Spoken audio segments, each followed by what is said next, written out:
Integrasi akhlak dan ilmu pendidikan yaitu fondasi pendidikan yang holistik.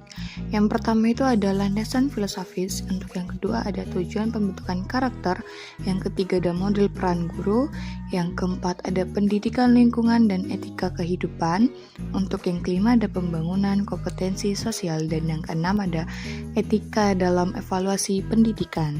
Yang pertama adalah landasan filosofis. Akhlak menjadi pilar filosofis dalam ilmu pendidikan, memberikan pandangan moral sebagai panduan utama bagi pengembangan kurikulum dan strategi pengajaran. Akhlak bukan sekedar tambahan dalam ilmu pendidikan, melainkan landasan filosofis yang mendefinisikan nilai-nilai dan tujuan moral pendidikan. Adapun ayat sebagai berikut. Bismillahirrahmanirrahim. Dzalikal kitabul la raiba fihi hudal lil muttaqin. Dengan Al-Quran ini adalah sebagai petunjuk hidup dalam surat Al-Baqarah ayat 2. Memberikan landasan filosofis dengan menegaskan bahwa pendidikan itu harus didasarkan pada prinsip-prinsip moral dan etika Allah Subhanahu wa Ta'ala. Untuk yang selanjutnya itu ada tujuan pembentukan karakter. Ilmu pendidikan menetapkan tujuan utama dalam membentuk karakter siswa. Akhlak memberikan dimensi moral, mengajarkan nilai-nilai seperti integritas, kejujuran, dan tanggung jawab sebagai bagian integral dari perkembangan pribadi.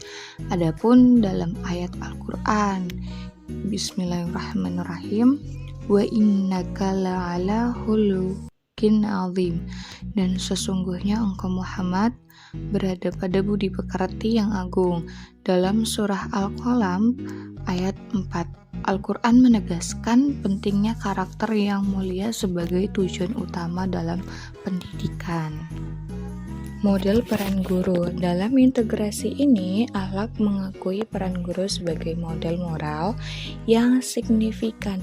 Ilmu pendidikan memandang guru sebagai agen perubahan yang dapat membentuk etika siswa melalui teladan, membimbing, dan mendukung perkembangan moral. Adapun ayat dalam Al-Quran. Bismillahirrahmanirrahim.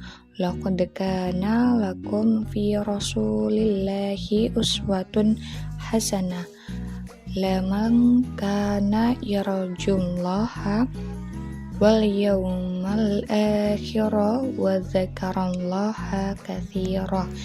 Sesungguhnya telah ada pada diri Rasulullah itu suri tauladan yang baik bagimu.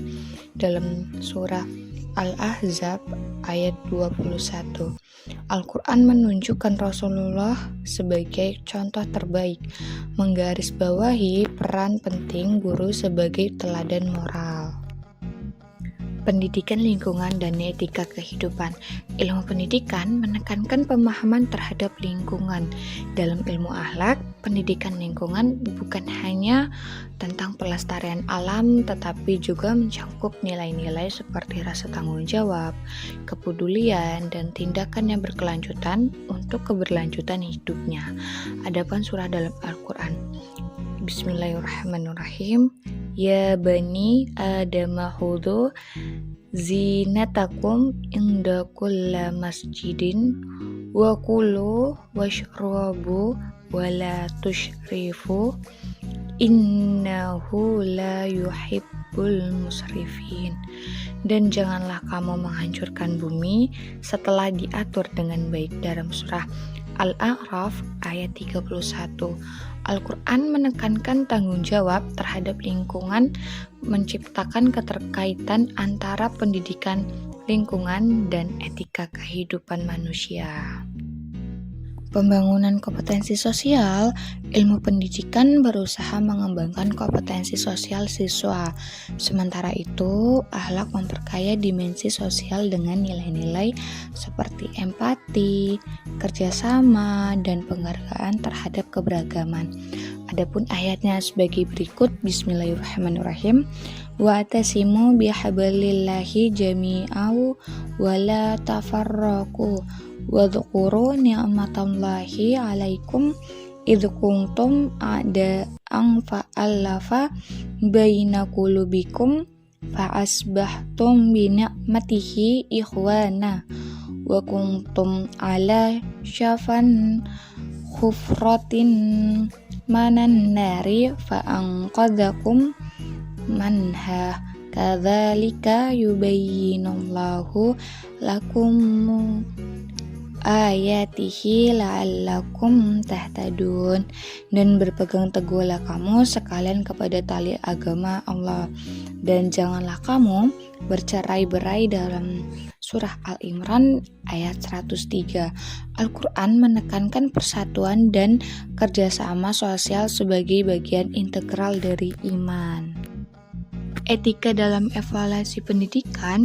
Integrasi etika dalam evaluasi pendidikan mencangkup cara-cara penilaian yang adil, transparan, dan sesuai dengan prinsip-prinsip moral.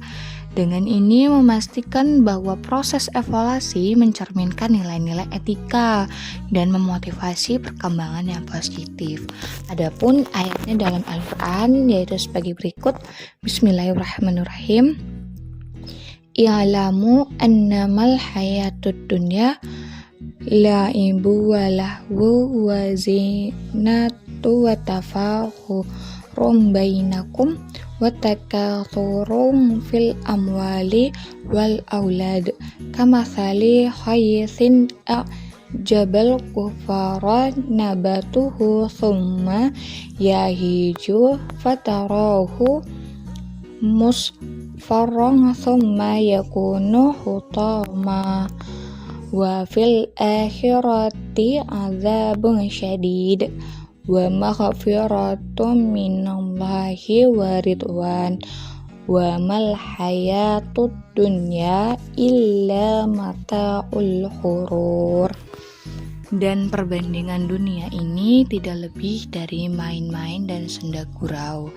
Dalam surah Al-Hadid ayat 20, Al-Quran memberikan perspektif etika dalam menilai nilai dunia, memandang evaluasi pendidikan dengan konteks yang lebih luas dan abadi. Mungkin itu saja penjelasan dari saya tentang materi yang sudah saya jelaskan tadi di dalam video tersebut. Bila ada kesalahan kata, saya mohon maaf, dan bila ada kelebihannya, saya hanya ingin meminta agar nilai saya lebih bagus. Sekian dan terima kasih.